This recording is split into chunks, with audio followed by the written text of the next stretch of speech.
Olá, boa tarde, tudo bem? Eu sou Clébio Cavagnoli. Hoje é segunda-feira, dia 24 de outubro de 2016. Você vai ver agora imagens da capital paulista, de onde falamos para todo o Brasil e também para vários países pela Record News Internacional.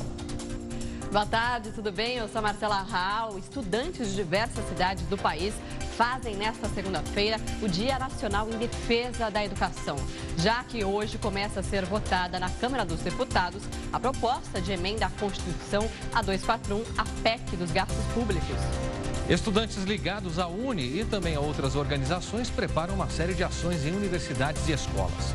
Eles também vão protestar contra a reforma do ensino médio, que foi anunciada pelo governo Temer em 22 de setembro. Em todo o Brasil, já são mais de 1.000 escolas ocupadas. Você acha que a ocupação dessas escolas é eficaz? É o que a nossa enquete de hoje quer saber. Para votar, entre nas nossas redes sociais, use a hashtag #LinkRecordNews. Agora vamos aos destaques de hoje.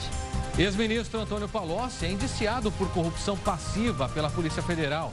Ele é suspeito de receber propinas da empreiteira Odebrecht.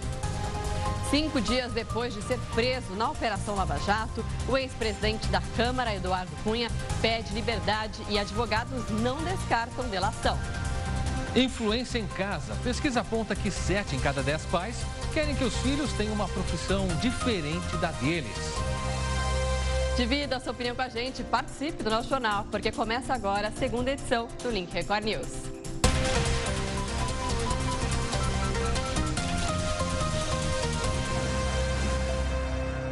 A gente começa esta segunda edição do Link Record News com informações de que o ex-ministro Antônio Palocci foi indiciado por corrupção passiva.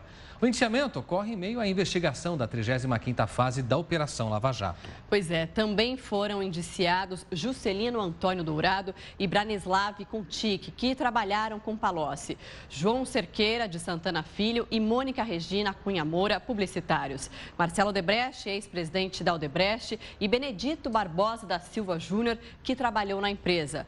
Preso em setembro deste ano, Antônio Palocci foi ministro da Casa Civil no governo Dilma Rousseff e também ministro da Fazenda no governo Lula. Atualmente, o ex-ministro está na carceragem da Superintendência da Polícia Federal em Curitiba. Segundo investigadores, a empreiteira repassou 128 milhões de reais em troca de vantagens junto ao governo federal, como interferência em licitações da Petrobras e medidas que lhe deram benefícios fiscais. As suspeitas sobre Palocci na Lava Jato surgiram na delação do ex-diretor de abastecimento da Petrobras, Paulo Roberto Costa. E a defesa do ex-deputado Eduardo Cunha apresentou hoje o pedido de habeas corpus em favor do PMDBista ao Tribunal Regional Federal da 4ª Região, que fica em Porto Alegre. 6 advogados de Cunha alegam que não há nenhum risco efetivo ou iminente de que o PMDBista atrapalhe a Operação Lava Jato. Além disso, um dos advogados afirmou não descartar a possibilidade de uso da delação premiada no processo de Cunha. O ex-presidente da Câmara, a gente relembra aqui a você, foi preso na última quarta-feira em Brasília, por determinação do juiz federal Sérgio Moro. No pedido do habeas corpus, a defesa de Cunha diz considerar que a decisão de Moro afronta o Supremo Tribunal Federal. De acordo com os advogados do PMDBista, o principal argumento apresentado ao TRF foi de que a competência para julgar o caso não é da Justiça Federal do Paraná, e sim do STF, onde Cunha, inclusive, já foi denunciado. Não há prazo para análise dessa medida. E o segundo turno das eleições acontece no próximo domingo. E daqui a pouco a situação financeira dos municípios vão começar a aparecer. Das 3.155 cidades que informaram suas situações financeiras ao Tesouro Nacional, 2.442 já estão com as contas no vermelho. Isso corresponde a 77,4% dos municípios. O dado pode piorar até o fim do ano, quando outras cidades vão divulgar os dados ao Tesouro. O levantamento feito pela Confederação Nacional dos Municípios.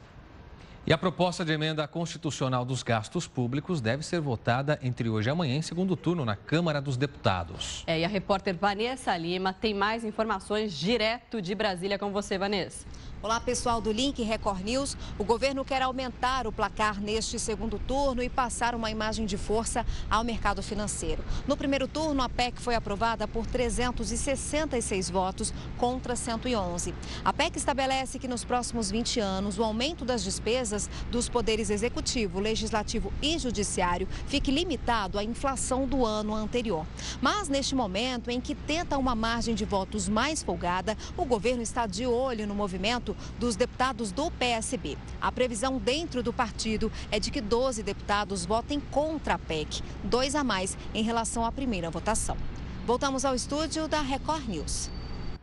Obrigada, Vanessa. E sobre essa votação, grupos protestam em ao menos 10 estados nesta segunda-feira contra a PEC 241.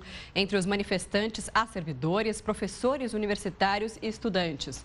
Os atos ocorrem em Alagoas, Bahia, Espírito Santo, Mato Grosso, Minas Gerais, Pará, Pernambuco, Rio Grande do Sul. Também acontece em Roraima e Sergipe. Estudantes de diversas cidades do país fazem hoje o Dia Nacional em Defesa da Educação, já que os deputados começam a votar a PEC dos gastos públicos, como a Marcela acabou de falar. Pois é, estudantes ligados à Uni e outras organizações preparam uma série de ações em universidades e escolas. Os estudantes também vão protestar contra a reforma do ensino médio, que foi anunciada agora há pouco pelo governo Temer no dia 22 de setembro. Em todo o Brasil, já são mais de 1.000 escolas ocupadas. Diante disso, a gente pergunta na enquete do dia: você acha que a ocupação das escolas é eficaz? Para votar nas redes sociais, sim ou não, é muito fácil. Você entra no Twitter, @RecordNews, também no Facebook da nossa emissora. Pode comentar e participar sempre com a hashtag LinkRecordNews, igual está aparecendo aqui. Opiniões você também pode manifestar, tanto com essa hashtag nas redes sociais, quanto pelo nosso WhatsApp. O número a gente põe aqui para você, é o 11 95307 1851. Comece a participar, daqui a pouco nós vamos conhecer a sua opinião e também o seu voto acerca deste tema. Enquanto você participa, a gente segue aqui com outros destaques. Nesta época do ano, muitos pais que têm filhos estudantes vivem um drama em casa. É a fase de recuperação, aquela última chance para passar de ano. E essa é uma situação que envolve a família toda. É a hora do tudo ou nada. A gente tem que começar a focar mais porque precisa passar de ano, né? É que aquelas notas abaixo da média pesam demais e o risco de reprovação aumenta. Esse ano tá caindo a ficha que é o último e começa a ser mais séria a coisa. Tem vestibular e tal, aí é bem difícil. Essa reta final no colégio não assusta apenas a turma do deixa para depois, mas também alunos dedicados como a Sabrina. Até o início desse ano, ela era uma referência entre professores e alunos, não só pelas boas notas, mas também pelo comportamento. Só que nesse trimestre, tudo mudou, tudo se complicou. Eu tive dificuldade. O ano todo. O ano todo. A Sabrina está no primeiro ano do ensino médio, um período de transição em que a dificuldade é maior mesmo. A gente procura ajudá-la na apostila mesmo, né? Mas chegou uma fase que nem você às vezes consegue entender a matéria, né? Não consigo. Tenho um pouco de dificuldade em relação ao material também. Carla é coordenadora pedagógica de uma escola e está acostumada a lidar com a situação. Por isso, aí vão alguns conselhos para os pais. Restrinja as atividades e incentive o estudo. É orientar.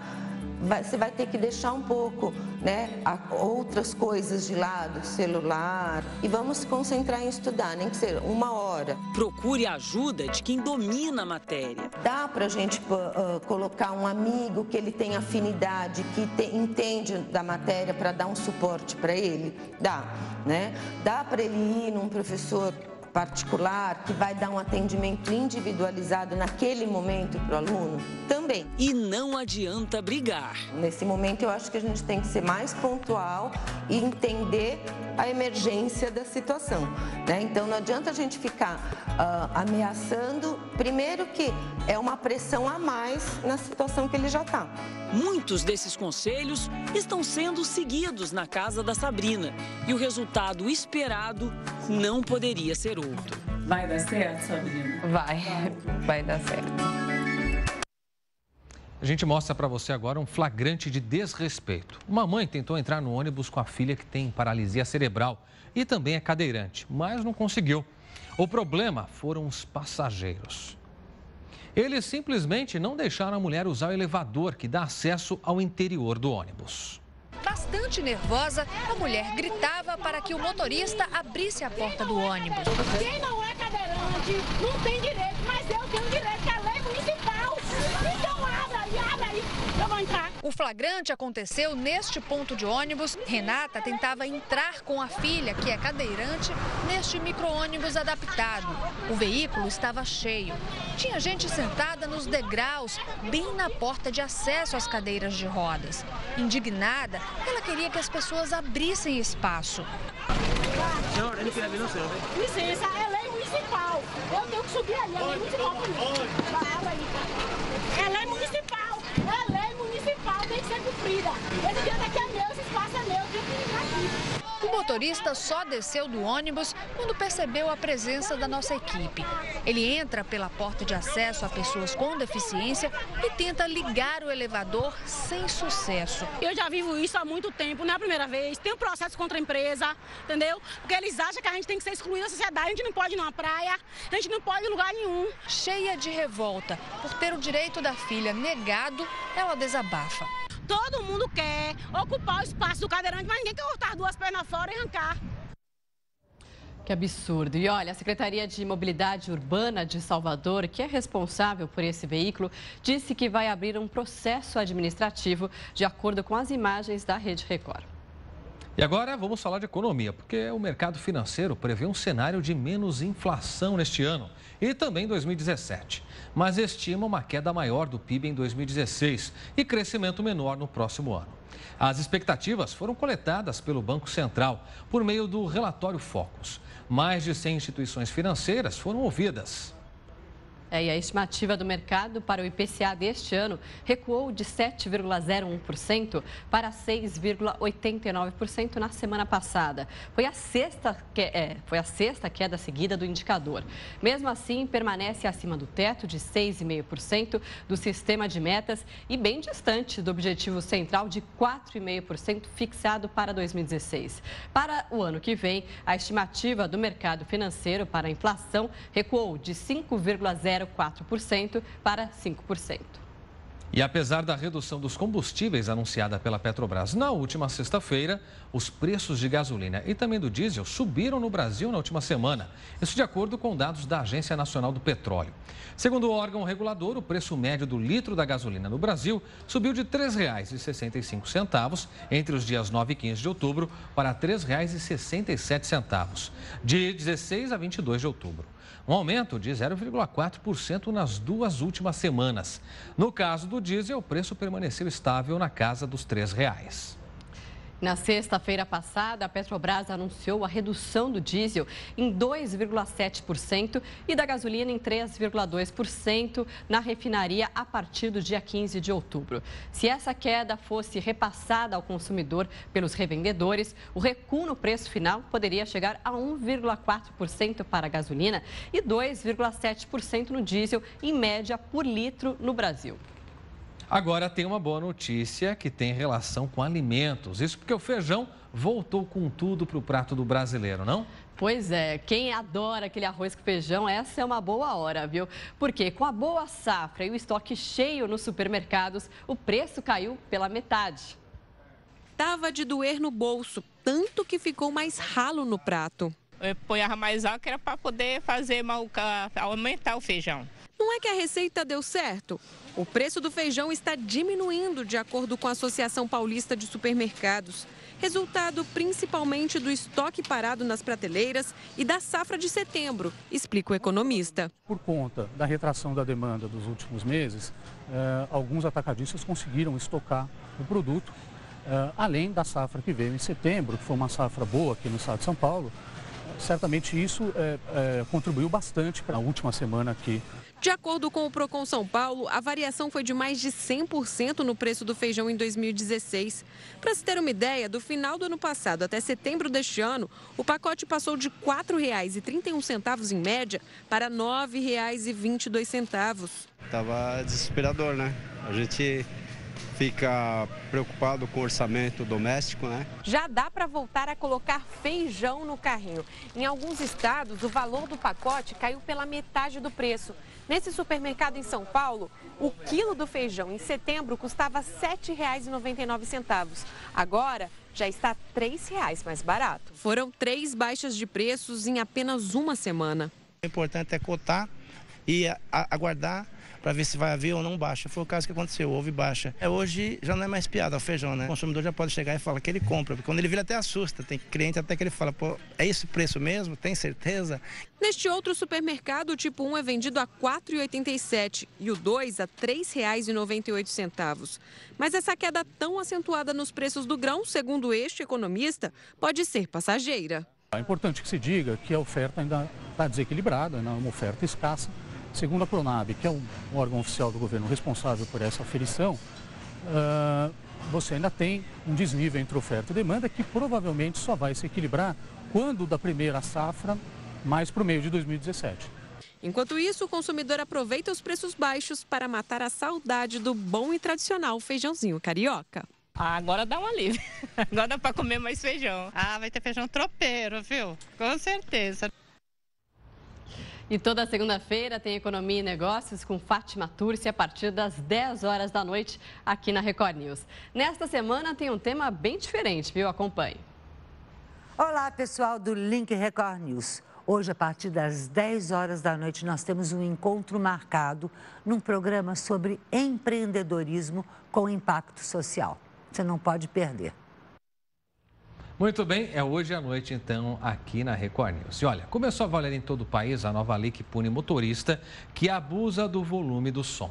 E claro, isso traz muita polêmica que também já começou. Agora o motorista pode ser multado se o som do rádio for ouvido do lado de fora do carro, viu, Marcela? Pois é, e o guarda nem precisa mais daquele aparelho que mede os decibéis. Para te dar uma multa, ele só precisa do ouvido dele mesmo. Som tão alto que até o carro treme. Há quem ame. Eu gosto de som alto. E tem aqueles que detestam. Incomoda muito. Som alto já era proibido pelo Código Brasileiro de Trânsito. O limite era de 80 decibéis medidos por essa maquininha aqui, o decibelímetro. Para multar e punir, tinha que ter um desses na mão.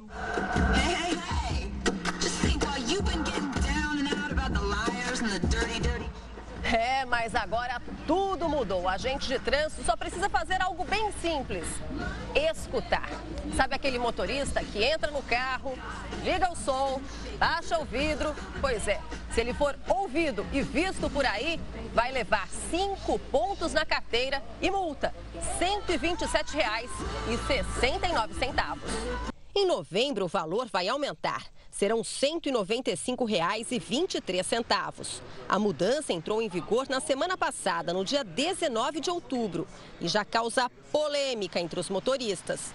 Será que dá para confiar só na audição dos agentes de trânsito, hein? Eu não acho confiável.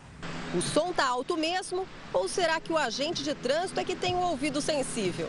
Para quem está extrapolando é uma coisa, agora para quem está ouvindo um sonzinho, se ele ouvir aí fora e multar, então daqui a pouco já não vai nem poder circular mais. Especialistas em trânsito também discutem o assunto.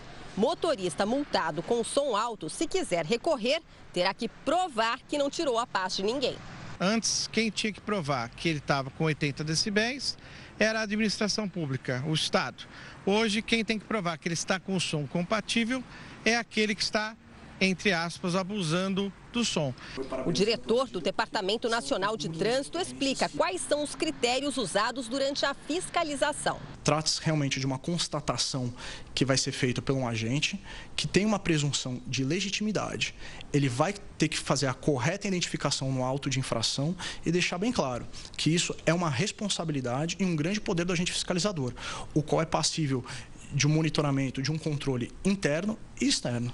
Foram os pancadões, aqueles bailes funk no meio da rua, que estimularam essa mudança. Só que em São Paulo, a Polícia Militar recebe 100 reclamações de som alto no carro por dia. São 600 queixas aos finais de semana. A lei já determinava que aqueles carros cheios de caixa de som e sem autorização para circularem assim poderiam ser apreendidos. E o motorista também não escapava de processo. O crime é a perturbação de sossego. A novidade agora é que policiais militares também poderão autuar todos aqueles que exageram no volume. Quem nunca viu ou ouviu uma dessas discotecas sobre 4 rodas por aí? Pra querer se aparecer, né? Não sei por quê. Porque acho que pra chamar a atenção das pessoas, sei lá. Entendeu? Só pra fazer baderna mesmo. Quem trabalha no ramo de som automotivo está preocupado. O movimento nas lojas já mudou. Caiu um pouco, sim. O pessoal está preocupado, né?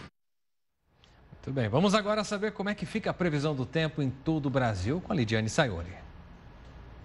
Então, vamos à previsão do tempo com informações da Somar Meteorologia. A imagem de satélite indica pancadas de chuva desde Roraima até Mato Grosso do Sul. Já no oeste gaúcho, há uma aproximação das instabilidades da Argentina.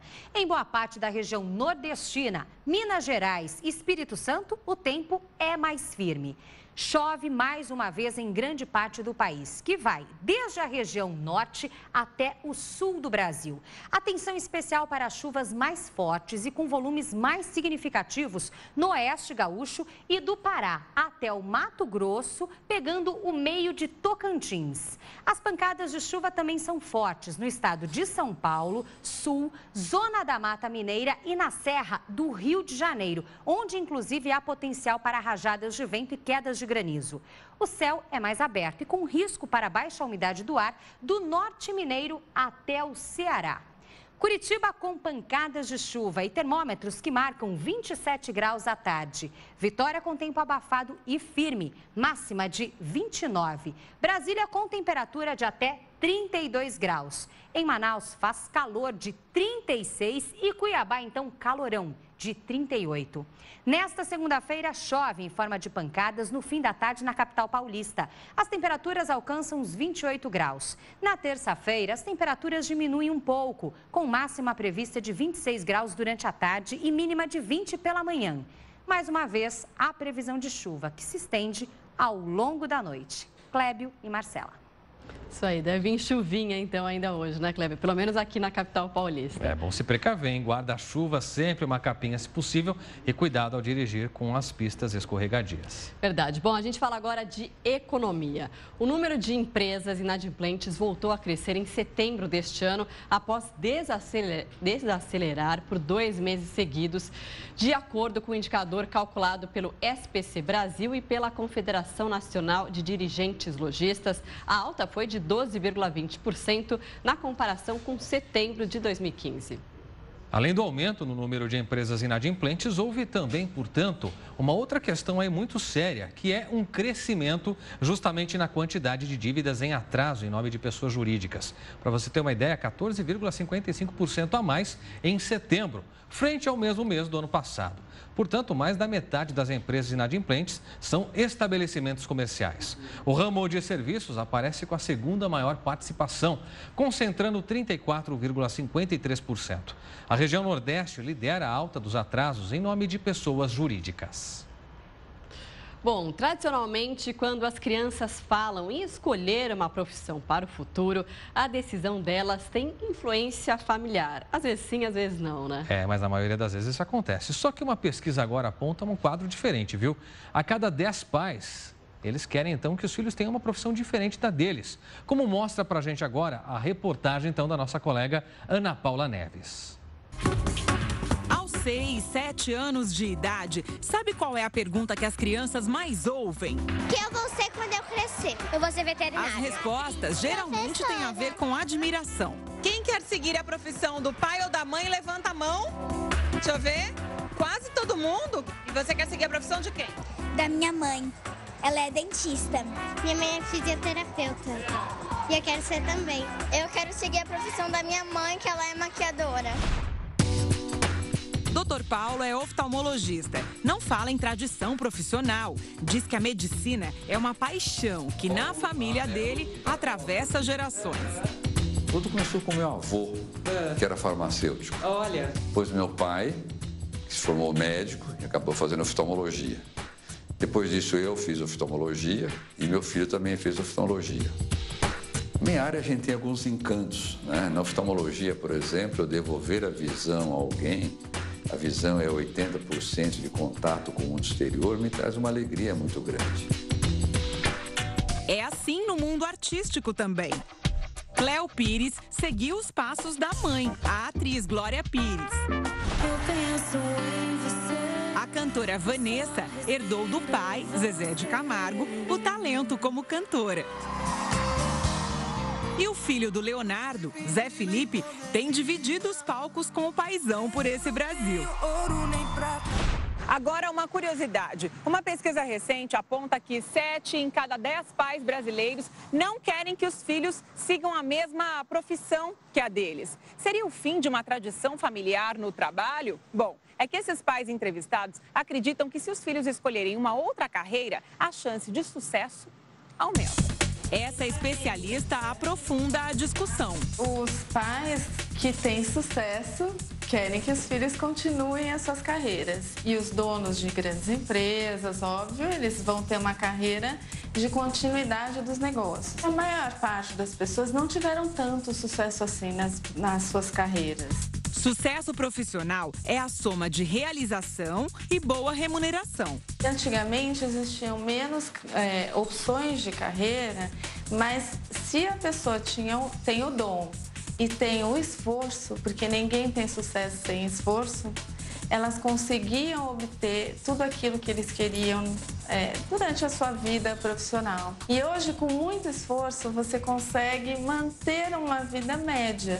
Você não consegue ter aquele sucesso que gerações passadas tinham. Faz 16 anos que eu trabalho na mesma casa, meus patrões são muito bons para mim, mas eu quero uma coisa melhor para ela, né? Quero que ela se forme. Vou seguir uma carreira melhor do que os meus pais. Fernando é filho de uma professora. Ele e as irmãs escolheram trabalhar na área acadêmica, apesar dos apelos da mãe. Sentia muito a reclamação dela, a dificuldade que ela teve na vida em ser professora, em ter trabalhado 30 anos para aposentar. Ao final do curso de geografia, percebeu que não tinha vocação para dar aulas. Formei e dei 3 meses de aula. Eu já estava cursando jornalismo, trabalhava para poder pagar a faculdade, mas quando tive a primeira oportunidade de conseguir um estágio em jornalismo, eu abandonei a carreira acadêmica e fui pro jornalismo. Ele está feliz, mas arrumou um jeitinho de manter a tradição familiar longe das salas de aula, ainda assim transformando histórias por meio da educação.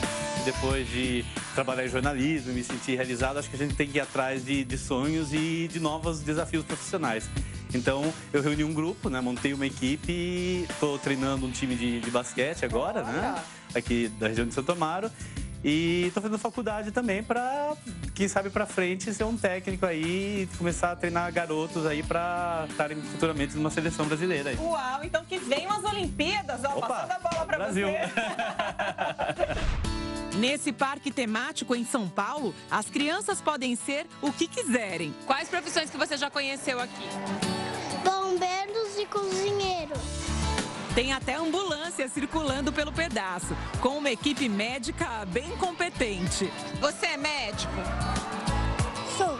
Ah, você é médico. O que você fez por essa paciente aqui, ó? Ela foi atropelada, né? E aí ela foi salva, resgatada por essa equipe completa aqui, que tem enfermeiras, tem médicos, são especialistas em geral aqui, né? E como é que você ajudou essa paciente? O que você fez por ela? Eu coloquei uma coisa aqui. A simulação é muito real. Conhecendo outras profissões, os pequenos passam a considerar novas possibilidades que vão além das que os pais exercem. Quer ser o quê quando crescer? Engenheiro. E seus pais são o quê? Polícias. Agora eu tô louca por avião. Mas essa paixão pode mudar, né? Uhum. O importante na hora de definir uma carreira é olharmos para as nossas preferências. Saber o que nos deixa feliz é o primeiro passo para fazermos boas escolhas. Tudo bem, com essa dica, o Link Record News faz uma pausa para os nossos apoiadores, mas volta em instantes. E veja a seguir, descaso no SUS. Pacientes com diabetes sofrem com a falta de insulina e das tiras para medir a glicose no sangue. A gente mostra logo depois do intervalo. Até já.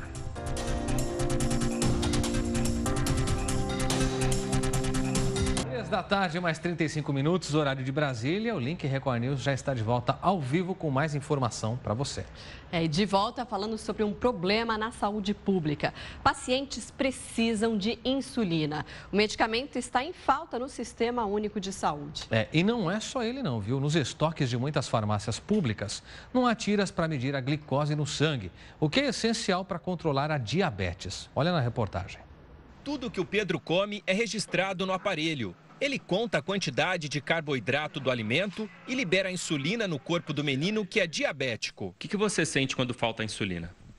Dor de cabeça, dá muita sede, ânsia de vômito e dói o corpo. O equipamento, que custa R$18 mil, a família conseguiu que fosse pago pelo Estado depois de entrar na Justiça. Para que o aparelho funcione, é preciso o principal, a insulina. Mas o tipo que o Pedro usa, há um mês, está em falta na farmácia do governo do estado. Cada ampola custa R$100. O menino usa 2 por mês. Essa família conseguiu por doação.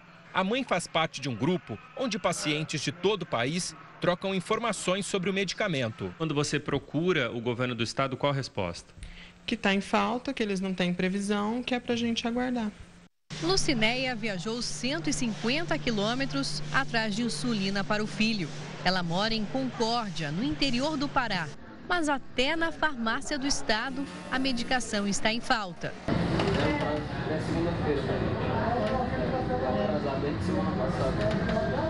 Essa é a 7ª tentativa em menos de 2 meses. O menino precisa da Lantus, um tipo de insulina que dura até 24 horas no organismo. Enquanto ela não chega nas unidades, o garoto de 13 anos recebe uma medicação inferior, que não controla a glicemia. Precisa até 5 vezes ao dia, que é a rápida. E não dá conta?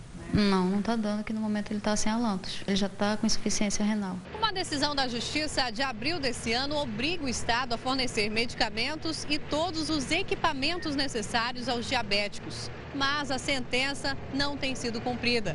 Até seringas têm faltado nas unidades, segundo os pacientes. No Rio Grande do Sul, o estoque de insulina tipo Lantus também está em falta há mais de 1 mês na farmácia do estado. E o problema acaba afetando diversas instituições de saúde que dependem do repasse. Aqui no Instituto da Criança com Diabetes, na capital gaúcha, mais de 3 mil pacientes são atendidos. Desses, cerca de 10% usam o tipo de insulina que está em falta. O Instituto vem utilizando verba de doações para comprar o medicamento. Cada caneta com 30 doses custa, em média, R$100 e dura apenas 10 dias. Uma espetadinha no dedo e a contagem da taxa de glicemia. Lucas precisa fazer o teste antes de cada refeição para saber a quantidade certa de insulina e manter a diabetes tipo 1 sob controle. Toda vez que eu comer, porque senão eu posso passar mal, desmaiar, até ir para o hospital. Mas a falta de tiras reagentes usadas para medir o nível de glicose no sangue tem comprometido o tratamento do adolescente. Há 6 meses, o produto está em falta nas prateleiras das farmácias de distribuição gratuitas do Rio de Janeiro. Algumas pessoas, como Lucas, precisam utilizar até 10 fitas reagentes por dia. Nenhuma liminar da Justiça consegue garantir a entrega do produto. Nós usamos 250 fitas por mês, né? E eu não tenho conseguido fita pelo Estado, que o Estado não tem previsão de compra. Medir a glicose capilar com a fita é a única forma da gente administrar a insulina com segurança e não colocar os pacientes em risco de hipoglicemia, nem de picos de glicose alta que possam resultar em complicações crônicas do diabetes. Ainda sobre esse assunto, a Secretaria de Saúde de Ribeirão Preto disse que a insulina deve chegar aos hospitais nos próximos dias. No Pará, a Prefeitura de Concórdia disse que o medicamento já está disponível aos pacientes. Já no Rio Grande do Sul, a Secretaria Estadual da Saúde disse que já fez uma licitação para repor a insulina. E no Rio de Janeiro, segundo o Instituto Estadual de Diabetes e Endocrinologia, a licitação para repor o estoque de tiras reagentes de glicose está em andamento. Agora, para você que viaja, atenção especial nessa época de fim de ano, todo mundo recebe 13º e gosta de fazer compras lá fora. Só que compras acima do valor permitido podem resultar num grande problema. A mercadoria pode ser apreendida no retorno na alfândega aqui no Brasil. Quando isso acontece, os produtos vão a leilão. Pois é, e o que vai acontecer com vários lotes no Aeroporto Internacional do Rio de Janeiro? De lotes fechados de tênis e camisas, a bicicletas e equipamentos eletrônicos. A alfândega da Receita Federal do Aeroporto Internacional do Galeão fará mais um leilão com mercadorias que foram apreendidas. Quem viaja de avião para o exterior pode gastar no máximo $500 em compras, sob pena de pagar multa de 50% sobre o valor excedente. Celulares, máquinas fotográficas, relógios, roupas, sapatos e cosméticos, itens considerados de uso pessoal, não precisam ser declarados, desde que a quantidade não caracterize comércio.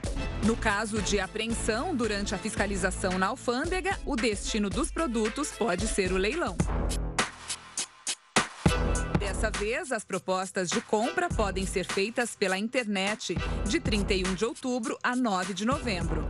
Além disso, os interessados, pessoas físicas e jurídicas, podem conhecer os produtos que estarão expostos até o dia 4 de novembro no terminal de carga do Aeroporto do Galeão, no Rio de Janeiro.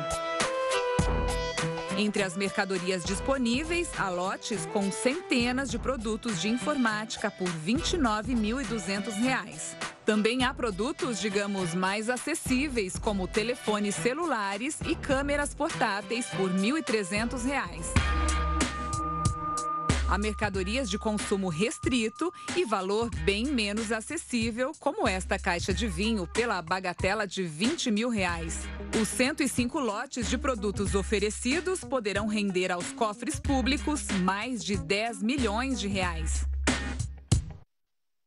O Link Record News faz agora uma pausa para os nossos apoiadores, mas volta em instantes, hein?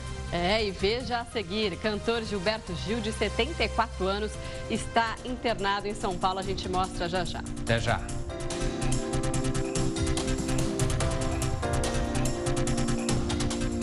Três horas e 47 minutos no horário de Brasília. Link Record News de volta com mais informações. De volta para falar sobre a saúde do cantor Gilberto Gil. Ele, que tem 74 anos, está internado novamente em São Paulo. Ainda não saiu o boletim médico, mas a assessoria do cantor já informou que ele está tratando uma insuficiência renal e não há previsão de alta. Gilberto Gil deu entrada no hospital há 3 dias. Desde o começo do ano, o cantor está internado todo mês para fazer exames e dar continuidade ao tratamento de insuficiência renal. No mês passado, ele ficou uma semana hospitalizado. Em agosto, adiou até uma apresentação que faria com Caetano Veloso, depois de se sentir mal. Uma vendedora de 34 anos, olha só essa história, né, Clébio? Que teria sido vítima de estupro coletivo no Rio de Janeiro, será incluída no programa de proteção à testemunha. Marcela, segundo a investigação, ela se divertia em um bar com um amigo quando foi rendida e violentada por 10 jovens, que seriam traficantes da comunidade. Esse vídeo mostra a operação feita pela Polícia Civil na comunidade onde houve o estupro coletivo. Os agentes procuraram pelos suspeitos, mas eles não foram encontrados. Os policiais também foram no terreno baldio e neste bar, onde a vendedora de 34 anos foi estuprada. Os abusos aconteceram na comunidade Miriambi, que fica no bairro Lagoinha, em São Gonçalo, na região metropolitana do Rio. Um local dominado pelo tráfico, onde nos últimos anos os moradores vivem assustados com o aumento da violência. O caso só veio à tona porque os policiais do batalhão da área faziam uma operação para reprimir o tráfico de drogas na comunidade. A mulher apareceu de repente dizendo que tinha acabado de ser violentada. 8 suspeitos conseguiram fugir. 2 adolescentes foram apreendidos. Eles foram colocados no mesmo carro da PM que a vítima. Na delegacia, outro problema. O agente que fez o registro da ocorrência teria usado palavras que constrangeram a mulher. A Polícia Civil abriu um inquérito para apurar se houve algum tipo de infração disciplinar por parte dos agentes. O caso começou a ser investigado na delegacia de Alcântara, mas a Polícia Civil determinou que fosse transferido para a Delegacia da Mulher de São Gonçalo. A vítima foi ouvida pela segunda vez. No novo depoimento, confirmou ter sido obrigada a manter relações com 10 criminosos. A vendedora foi encaminhada para atendimento psicológico. Depois de fazer a denúncia, ela passou a receber ameaças dos traficantes. Mãe de 2 meninas, ela teme pela vida dela e das filhas. E olha, para frear a crise econômica, o Estado do Rio de Janeiro está avaliando uma medida que pode reduzir os salários dos servidores. Quem vai explicar para a gente, então, como vai ficar a situação é a repórter Carla Chaves. Oi, Carla. Olá a todos que acompanham o Link Record News. Essa proposta vai ser votada esta semana na Assembleia Legislativa aqui do Rio de Janeiro. Faz parte de um pacote de medidas para tentar frear essa crise que toma conta do Estado desde o início do ano. E, segundo a medida, os salários dos servidores estaduais que ganham até R$5 mil por mês seria reduzido em 30%. Quem ganha mais de R$5 mil teria uma redução de 16%. Junto, também vai ser votado o aumento dos impostos para comida, bebida, tabaco e energia. Voltamos ao estúdio da Record News. Obrigada, Carla, com as informações do Rio de Janeiro. O Link Record News faz agora uma pausa para os nossos apoiadores, mas volta em instantes com mais informação para você. Até já.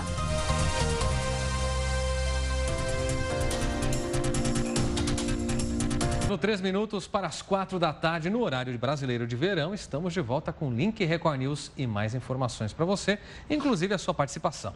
Exatamente. Hoje, na enquete do dia, a gente está abordando a questão sobre os protestos que acontecem em pelo menos 10 estados de estudantes contra a PEC 241, que limita o teto dos gastos públicos e pode afetar a educação e a saúde. Inclusive, esses estudantes fazem ocupações em cerca de 1.000 escolas. A gente perguntou para você hoje se você acha que essas ocupações são uma forma eficaz de protesto para que consiga, então, derrubar essa aprovação. Agora a gente traz para você na tela o resultado da enquete, porque já não dá mais tempo de participar, mas amanhã vai ter mais enquete, né? Exatamente. A gente aproveita para agradecer a você que pôde manifestar o que pensa hoje ao longo das 2 edições e a você que votou. Em relação ao voto, nós vamos agora ao resultado final, conhecer o que você pensa sobre esse tema. Já está na tela, a gente tem aí a maioria dizendo que não é eficaz a ocupação de escolas em relação a esse protesto. 51% então contrários e 49% sim, num empate técnico dentro da margem de erro, como a gente fala nas pesquisas. Obrigado a você que então votou. Lembrando que amanhã teremos nova enquete para que você também participe e enriqueça a nossa discussão. Agora chegou a hora do Fica a Dica. A gente vai trazer uma dica aqui para tornar o seu dia a dia mais fácil. E olha, o cuidado com o nosso corpo é muito importante, ainda mais quando estamos expostos a mosquitos e também doenças, né, Cléber? Agora fica aquela pergunta, você tem toda a razão. Mas como a gente pode se proteger mais? Ou usar protetor ou repelente? Qual nós usamos primeiro? Bom, o doutor Juliano responde as nossas dúvidas agora. Olá, telespectadores da Record News. Eu sou o Dr. Juliano Crema, dermatologista do Miss Mundo Brasil, e hoje eu estou falando para vocês diretamente de Cardiff, capital do país de Gales. Cardiff é a maior cidade do país de Gales e a 10ª maior cidade do Reino Unido. Vale muito a pena vir aqui pelos seus destinos turísticos, como esse que eu estou aqui hoje, a Baía de Cardiff. Com certeza, um dos lugares mais visitados aqui da cidade. Sobre a pergunta que me foi feita, o que passar primeiro, filtro solar ou repelente? Passar repelente hoje em dia é muito importante porque todos nós temos que nos proteger contra esse maldito mosquito Aedes aegypti, que transmite dengue, zika, chikungunya e ainda febre amarela. Então, se você tem o hábito de passar o filtro solar, o hidratante e até a maquiagem, passe esse produto primeiro e, por último, passe o repelente para te dar uma proteção de 100%.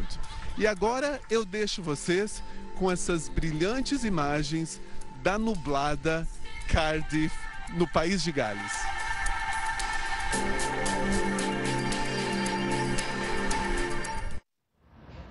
Legal, então com essa importante dica a gente encerra essa edição do Link Record News. Lembrando que se você quiser sugerir algum assunto para o jornal, mande uma mensagem para o nosso WhatsApp.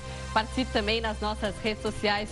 Use a hashtag Link Record News. A gente se encontra sempre de segunda a sexta em 2 edições, 11 da manhã, também 3 da tarde, sempre ao vivo.